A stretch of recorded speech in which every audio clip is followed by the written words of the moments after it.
Welcome to episode 194 of Sports Geek. On this week's episode, I jump into a giant ball pit to chat with AFLW stars from the Western Bulldogs. Welcome to Sports Geek, the podcast built for sports digital and sports business professionals. And now, here's your host who is humbled by your tweets, Sean Callanan. Thanks, DJ Joel. Yes, my name is Sean Callanan, and I am humbled by your tweets. You can send them to me at Sean Callanan or at Sports Geek if you are listening to, and please give a shout out to my podcast guests. If you're listening to an episode, please send them a tweet and say thanks to them. As always, if you're a listener to the podcast, you're a friend of mine, and I'm always happy to help out my podcast friends. You can do so by just hitting me up on sportsgeekhq.com/phone call, and happy to have a chat to see how we can help you in some way. This episode I recorded earlier this week at Federation Square here in Melbourne as part of the C2 Melbourne launch that's going to be happening here in Melbourne October 17 to 19. I'll tell you a bit more about C2 later, but one of their innovations are their C2 labs. And so they provide experiential learning pieces to get people together, have deep and meaningful conversations. And so one of the ones that they have is a giant ball pool or a ball pit, because it's probably easy to say. And so I think there was about 30,000. We didn't quite get the official count of the number of balls that were in the pit. And so this week I jumped into a ball pit to chat with a couple of AFLW stars. So the AFLW is the AFL Women's League. You might have heard us talk about that on previous episodes with Tanya Galena at Hawthorn talking about their entry into AFLW, hopefully, eventually, in their VFLW team. And also chatting with Darren Birch and talking about the success of Season 1 of the AFLW as we preluded to Season 2. And so the Western Bulldogs, their women's team, won AFLW Season 2. And so I was lucky enough to jump in the ball pit with Bonnie Toogood and Brooke Lachlan and talk about their journey into AFLW and where they came from and some of the challenges of moving with a sport that's moving into professionalism. So here is my chat in the C2 ball pool with Bonnie Toogood and Brooke Lachlan.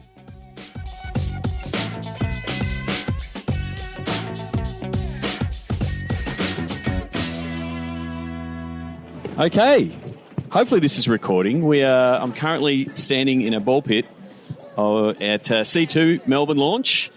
And I don't know if we sit or we stand. I'm here with a couple of premiership footballers from the AFLW team from the Western Bulldogs. Bonnie. Hello. Bonnie Toogood and Brooke Lachlan. Yes. Thanks for having us. Thank you very much. Well, it's just a weird situation. Let's sit into the ball pit. The ball pit. So here we are. Actually, that's kind of comfy. It is quite. I'm going to give that. No, you're going to disappear. So we have got one mic for you two. So make sure you're sharing. So we do hear. Sharing is caring.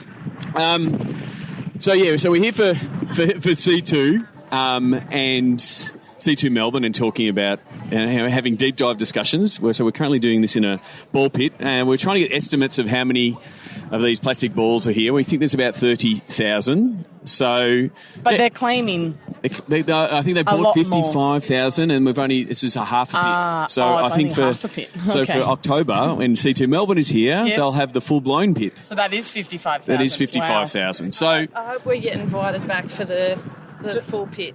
Yeah, it's been fun. Yeah, and I think it's been a bit of a workout. Do you think they might bring in ball pit work to work the quads and knee to get the strength in the knees? You know what? We might have to ask a few of our ACL girls. Maybe this is a good building exercise for their quads and hamstrings because I am sweaty. It's been a bit of a workout. So on that, wanted to catch up. It's good to catch up here, and the whole idea of these activations are to have deep dive discussions. So want to talk to you a little bit about AFLW. I guess congratulations first of all, premiership players in season 2 of AFLW. Do you want to just first of all, start with you, Brooke? Give us a little bit of background and your footy story. Yeah, I guess mine's a little bit different to most girls. I'm a bit of a similar situation to Bonnie here, where we've come from a different sport. So I've been playing for, I think it's 3 years now. Yep. I come from an unusual sport of speed skating.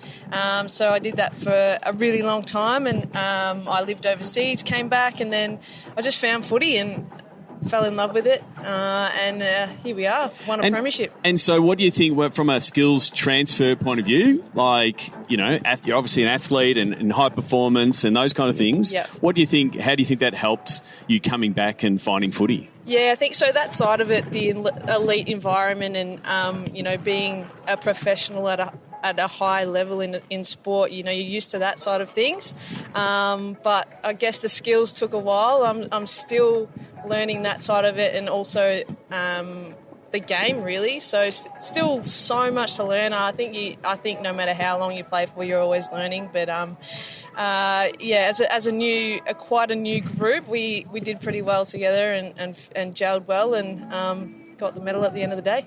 Congratulations. Bonnie, what about yourself? What was your background into AFLW? So I'm like Brooke and coming from another sport of netball. Yep. So I did start as a young kid playing up to under 14s when you can't play with the boys anymore. And I was like, all right, I don't really see a career path here. I was just doing it for fun, and went to netball and basketball, and now come back. I played a bit through school, but that was just GSV, so it wasn't very highly skilled. But somehow got picked up by the doggies, and now we're here playing my first like 8 games of footy, and we did it. Yeah, and so the people are listening, so I've got listeners both here in Australia but also in the States, to give them a bit of background.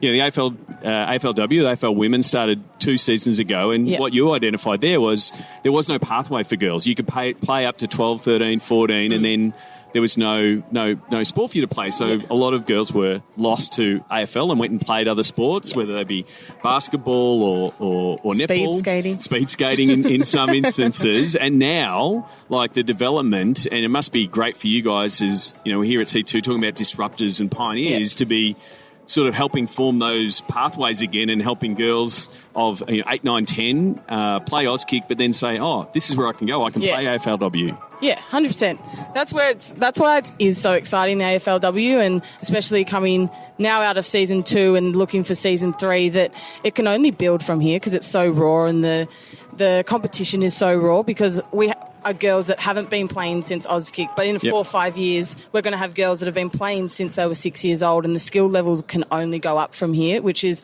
so exciting for us, and for us to keep learning, and that's what it is. And that's, for me personally, that's why I'm so excited about it, is because where can we go? How much does Australia love footy? And to have more of it and to watch women play it, it's awesome. Yeah, so one of the things I wanted to sort of tie in with, like, what C2 is, so it's meant to be business and creativity, right? So how do you bring, fresh ideas and creativity? And it's something that's, like, it's a bit of a talking point both in the AFLW and even if in the AFL men's, as the women at Outer Sanctum like to call it, like the balance between structure and rules and creativity and flair. Like, you've got coaches that say, we want you to set up this way and, set up a zone and those kind of things, as well as, hey, Brooke, show some flair, take someone on, take on the game. How do you guys balance that, taking all these rules, but then also trying to show some flair in the game? Yeah, I think it's still at a point in our competition where it is new. And, we're still learning what it is ourselves, but we are creating it. And I think that's a really good thing for us as a competition, is that what you're seeing is what we're creating. And, there's always going to be, rule changes here and there. But, we're doing it so that we can make the game better. And for the people, especially the people watching at home, we want it to be exciting. And, and we've got other factors that it's 15-minute quarters. We are playing on grounds that could be windy and things like that. So, the scoreboard, I know that's been spoken about a lot in the media, that it's low scoring, but, people watching at home don't know these types of things. But the thing is, and it was a big news story when your season was on, and so your season January through to March, effectively for the AFL women's. But it's the same conversations happening with the AFL with the men's at the minute, with the lowest scoring rounds in the last couple of weeks. Yeah. It's a cycles thing, and it's a bit of a structure thing. I was talking to you girls before, and Bonnie, I want to ask you. Like, here we are doing, sitting in a ball pit, and it brings people together, and you start having these cool conversations. Now, you've had 2 seasons of AFLW, and they've been really quick getting up and running and getting these teams together. Yep. Has there been anything that has helped the Bulldogs sort of get together as a team? The big thing is cohesion at the minute, and how do you be cohesive? Is there any particular tasks or outings that you do to start becoming better teammates? I think something that we really wanted to develop and create at the Bulldogs was culture. Yep. And we've heard from other premiership teams like the Tigers and that culture is really important. So for us, that was a really main focus. Our pre-season camp was a little different to the normal ones you hear about, where it's just a boot camp and we're training really hard, sweating bullets and all of that. But we took a different approach and really got to know each other on a 2-day camp where we got vulnerable, just to speed up the process of getting to know one another, because it is so short. It is a 6-month season, 6 months period where you've got to get to know people real quick and be able to get that bond off the field and be able to transfer that onto the field. And that's what we thought was really important for us. And we did do a lot of brunches, because that is a very AFLW thing to do, is to get brunch. Yep. So we did a lot of that. Do you have your own brunch club? Oh, yeah, we're the Doggies Brunch Club. St Rose Cafe, that's where we go. But, yeah, just to get to know each other, I think that's really important. And on field, that's what we showed, is that everyone wanted it and everyone wanted to have each other's back and put our bodies on the line for the team. So that's definitely a huge factor for us Doggies that helped us win the premiership, I guess. I think the other thing is you're a media and comms student, I believe. Now that AFLW's there, there's all these new opportunities, that are presenting themselves, but in the media space, whether it be press opportunities in ball pits or working with sponsors, or doing things. Have you found that growth in that sort of space, as whether it be traditional media or things that we do around digital and social media? Have you guys found that growth over the last 18 months? I think for Brooke and I, we've really given the media a shot, where we've signed up for a lot of things, and I think it's fantastic to give us athletes a voice as well. So I've been on a few Facebook things with the AFL and never knew I was going to be in a ball pit doing an interview, which is pretty cool. But yeah, it's been awesome just to be able to share our stories and share our opinions on things, and it helps the game at the end of the day. For fans to see and get to know us, I think, is really important. So, and we'll only grow the game as well. So I think it's been awesome that we can get involved with it just like the guys do. And Brooke, so you've been an athlete for a long while, and not in a high paying sport. From a speed skating, it's a hard slog, and now you're coming to a sport that's trying to find its feet from a professionalism point of view. Yes. So. Because it's not, everyone sees you guys out there playing and think, oh, they're having a great time, and they're going like, it's still, you're only at the starting point of this journey of being a fully professional sport, because, you're not fully professional like the AFL men's are. Yeah. How important is to keep making strides in that space with working with sponsors and, the stuff that the Players Association is doing to fight for your rights? Yeah, so we, as you said, we are part-time athletes, so there is a lot to juggle. You've got, your full-time job, and then you come to the club straight after work, and then you're there until, 9, 10 o'clock at night, and you do it again the next day. So it does get tiring, but at the same time, like, we didn't know that this was going to happen.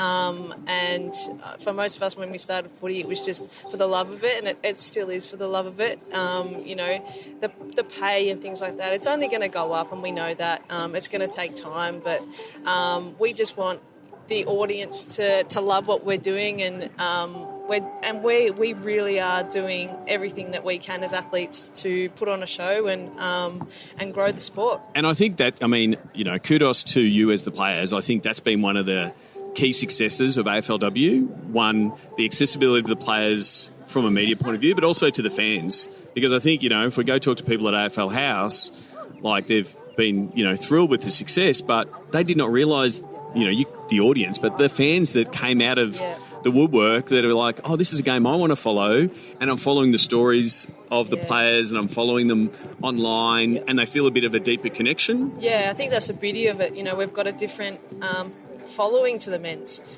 which is great. We are AFL, but we are our own competition, and as I said before, we're creating it the way we want to. And to see last year the lockout in round one, Collingwood Carlton. I know that I was watching from home, and I had to play the next day, and I was just so excited for the people to be excited to watch us. So.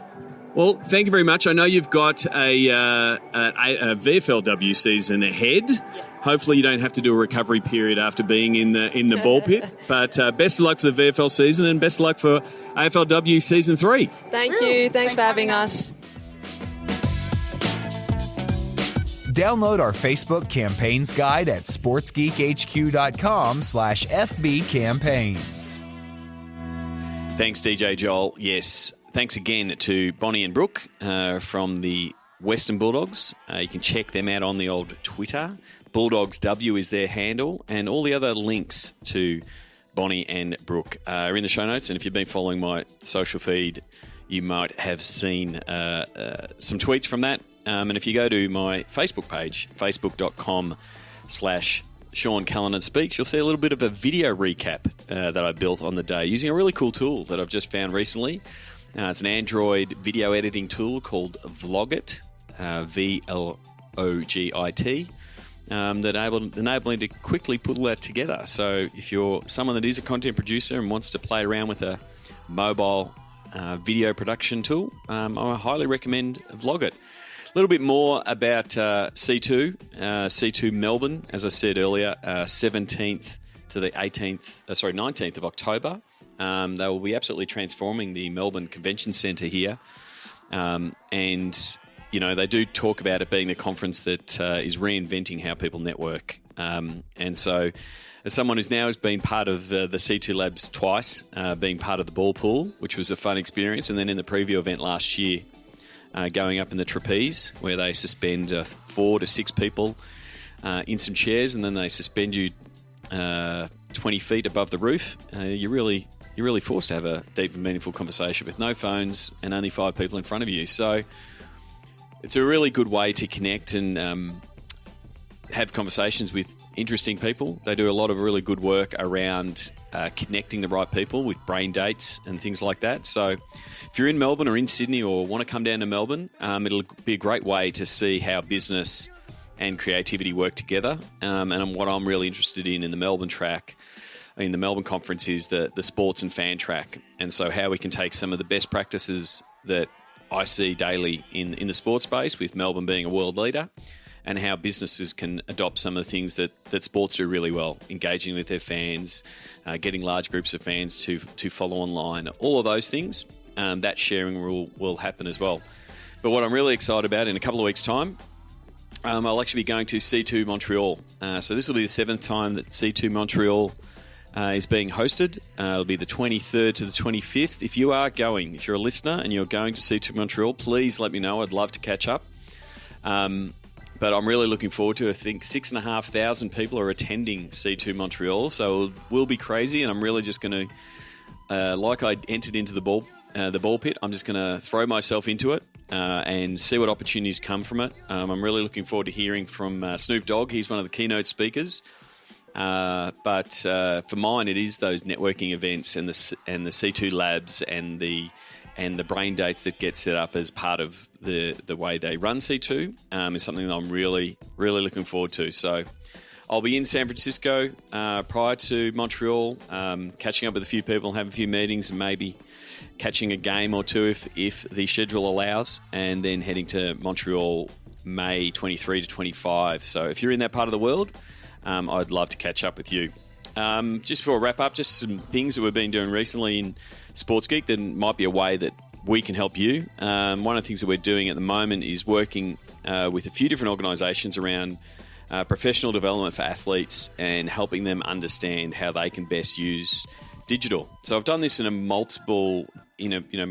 few different ways. That's what multiple means. I've done sort of group classes and sessions with whole teams. I've done smaller mentoring groups with like leadership groups that want to understand digital a little bit better, and then done one-on-one. And so what we're doing is adapting some of that training that I do, and also building out a little bit of train the trainer.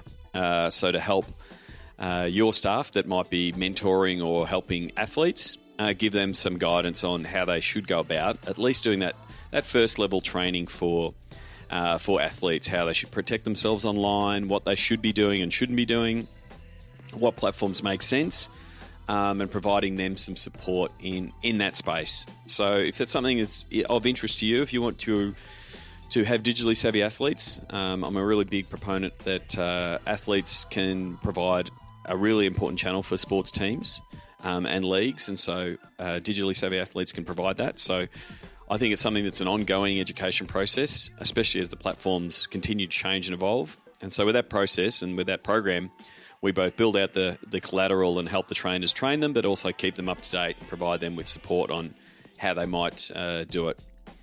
Lastly, if you are in Queensland, I'm recording this just before flying up to Mackay. So that would have happened last Friday, and so hopefully it all went well. But I've got a couple more dates, May 17 in Brisbane and May 31 in Cairns. So either side of C2 Montreal. If you do want to go to that and you live in those parts of the world and you work in sport in any capacity, whether it's being a volunteer of a local club or running a venue or a team, you can simply go to sportsgeekhq.com/Queensland 2018 and hear about my keynote about data and marketing and how you can optimize your marketing performance and campaigns around understanding data better. That's it from me. Hopefully I will see you in my travels, whether they be to Queensland or Montreal, or my future trips to the US in June and July. But if not, you can always get me via email, Sean@sportsgeekhq.com, or via the Twitter at Sean Callanan, or you can do what a lot of people are now doing, and you can join and connect with me and with a stack of smart people, including a lot of my guests on this podcast, in Sports Biz Slack. And you can go to sportsgeekhq.com/Slack to join there. Until next episode, my name is Sean Callanan, and you've been listening to Sports Geek. Join over 1,000 sports business executives in Sports Biz Slack. Go to sportsgeekhq.com/Slack. Please share your fave episodes of Sports Geek on LinkedIn. Be sure to tag Sean Callanan. Go to sportsgeekhq.com for more sports digital marketing resources. Want to chat with Sean? Book a time for a call. Go to sportsgeekhq.com/phone call.